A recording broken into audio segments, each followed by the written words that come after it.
Chaugan number 2 में चलाए गए स्वच्छता अभियान को नगर परिषद चंबा द्वारा रोकने का प्रयास करने को प्रेरणा द इंस्पिरेशन संस्था के पदाधिकारियों ने विरोध जताया है।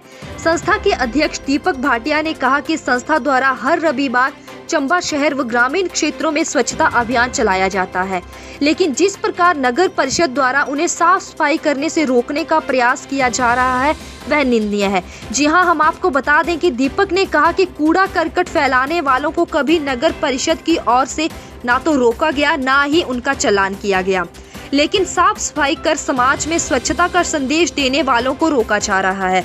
जबकि सत्यता तो यह है कि रोजाना शहर का कूड़ा एकत्रित कर नगर परिषद के अधीन कार्य कर रहे ठेकेदारों द्वारा रावी नदी में फेंकने के साथ साथ जलाया जा रहा है।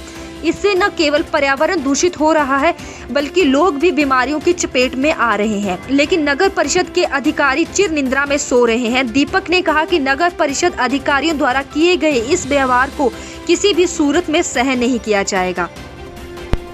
मैं दीपक भाटिया, प्रेरणा द इंस्पिरेशन संस्था का अध्यक्ष। जैसे कि हर रविवार की तरह प्रेरणा द इंस्पिरेशन सफाई अभियान चलाती है, इसी कड़ी में प्रेरणा द इंस्पिरेशन संस्था के द्वारा आज चौगान नंबर 2 में सफाई व्यवस्था साफ सफाई के लिए प्रेरणा द इंस्पिरेशन की पूरी टीम आई हुई थी। और जब हमने साफ सफाई करने का यहाँ पे कार्यक्रम शुरू किया तो एमसी चंबा के द्वारा हमें रुकाया गया कि यहाँ पे साफ़ सफाई आप नहीं कर सकते हैं क्योंकि एमसी का ये एरिया है। हम पूछना चाहेंगे एमसी चंबा से सबसे पहले तो कि अगर ये चौगान साफ़ सुथरा होता तो शायद हमें साफ़ सफाई करने की ज़रूरत ही ना पड़ती। उसके बाद हम पूछना चाहेंगे कि जितना भी कचरा जो है लोग अपने घरों का देते हैं, आप जाके डंपिंग साइट ना होके हर महल्ले हर गलियों में रावी नदी में फेंकते हैं, क्या उस समय आपको कानून नज़र नहीं आता? हम जानना चाहेंगे ऐसा कौन सा कानून लिखा है जहाँ पे आप गंदगी फेंकने वालों को कुछ नहीं कहते, शौचालय करने वालों को कुछ नहीं कहते, पर अगर वो वही लोग साफ़ सफाई में अगर करने के लिए कोई संस्था आगे आती है तो उनको आप कानूनी कार्रवाई की धमकी देते हैं। जैसे कि हम ये तो नहीं कह सकते कि हमें किसने, पर हमें एमसी चंबा की तरफ से जो कहा गया उस व्यक्ति का नाम है अनिल गौतम जी श्री, जो वहाँ पे जेई है, उनकी तरफ से स्पष्ट लहजों में कहा गया कि आप लोगों पे कानूनी कार्रवाई की जाएगी। जब हमने पूछा क्यों तो उन्होंने कहा ये एरिया जो आता है एमसी चंबा के अंडर आता है। हम अनिल गौतम जी से पूछना चाहेंगे कि क्या एमसी एरिया में हम साफ़ सफाई नहीं कर सकते हैं? और एमसी एरिया में आप अगर एज अ जेई आप काम कर रहे हैं तो आपने पिछले 1 साल में कितने अगर लोगों को अवेयर किया कि यहाँ पे कूड़े ना फेंके? कितने अगर लोगों को ये कहा कि शौचालय ना शौच यहाँ पे ना किया जाए? और देखा जाए तो चंबा का 1 नंबर चौगान जो है वो डीसी चंबा के अंडर आता है। इसके बाद के तीनों चौगान जो है वो एमसी चंबा के अंदर आते हैं और उसकी हालात आप देख सकते हैं। तो आपने इस चौगान को ठीक करने के लिए इतने समय में क्या प्रयास किए?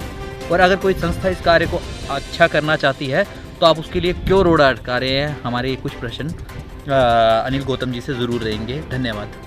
मैं सनी सूर्यवंशी, प्रेरणा द इंस्पिरेशन संस्था का सदस्य। जैसा कि हर रविवार की तरह आज भी हमने अपना सफाई अभियान जारी रखा था। हमने चौगान नंबर 2 में, जो कि काफ़ी समय से गंदगी का घर बना हुआ है, लोग यहाँ पर गंदगी फैला रहे हैं, या चौगान जो म्यूनसिपल कॉरपोरेशन के अंडर आता है, तो उनके द्वारा यहाँ पर किसी भी तरह की सफाई व्यवस्था नहीं की गई थी। इसीलिए हमारी संस्था ने यह सुनिश्चित किया कि हम इस चौगान को पूरी तरह से व्यवस्थित करके साफ़ सुथरा बनाए रखेंगे। जैसे ही सुबह हमारी टीम यहाँ पर पहुँची तो हमने यहाँ पर काम शुरू किया। उसके थोड़े ही समय के बाद यहाँ पर एमसी के कर्मचारी आते हैं और हमें साफ तौर पर यह कहते हैं कि आप यहाँ पर काम नहीं लगा सकते हैं। मेरा उनसे यही सवाल रहेगा कि सफाई करने के लिए हमें किस तरह की परमिशन की ज़रूरत है। हमारे साथ जो भी कम उम्र के बच्चे हमारे साथ इस मुहिम में आज शामिल हुए थे, जैसे ही एमसी पुलिस वालों को लेकर यहाँ आती है उनका मनोबल पूरी तरह से टूट जाता है और वो एकदम से यहाँ से भाग जाते हैं। तो एमसी से मैं यही निवेदन करना चाहूँगा कि अगर आप खुद सफाई की व्यवस्था नहीं कर सकते तो जो लोग सफाई करने के लिए आगे आ रहे हैं उनका भी मनोबल ना गिराएं। धन्यवाद। ब्यूरो रिपोर्ट, डलहौजी हलचल।